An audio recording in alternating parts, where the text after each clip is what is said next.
கழிப்பறை, குளியலறை மற்றும் ரெஸ்ட்ரூம். இந்த மூன்றுக்கும் என்ன வித்தியாசம்?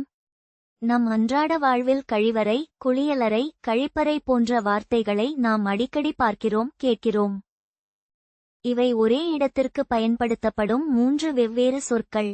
ஆனால் அவற்றுக்கிடையேயான வித்தியாசம் பற்றி உங்களுக்கு தெரியுமா?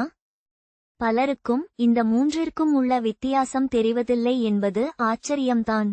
சாய்கோடு. எந்த இடம் குளியலறை என்று அழைக்கப்படுகிறது, எந்த இடம் கழிப்பறை என்று அழைக்கப்படுகிறது, எந்த இடம் கழிவறை என்று அழைக்கப்படுகிறது என்பதை பார்க்கலாம். குளியலறை, பாத்ரூம் என்ற சொல் பொதுவாக வீட்டில் குளியல் வசதிகள் மற்றும் கழிப்பறை இருக்கை, டாய்லெட் உள்ள அல்லது இல்லாத இடத்தை குறிக்க பயன்படுத்தப்படுகிறது. பாத்ரூம் மற்றும் டாய்லெட், குளியலறையில் கழிப்பறை இருக்கை இருக்க வேண்டும் என்பது அவசியமில்லை. பலர் அவற்றை தனித்தனியாக வைத்திருப்பார்கள். கழிப்பறை என்பது கழிப்பறை இருக்கை கொண்ட ஒரு அறையை குறிக்கிறது.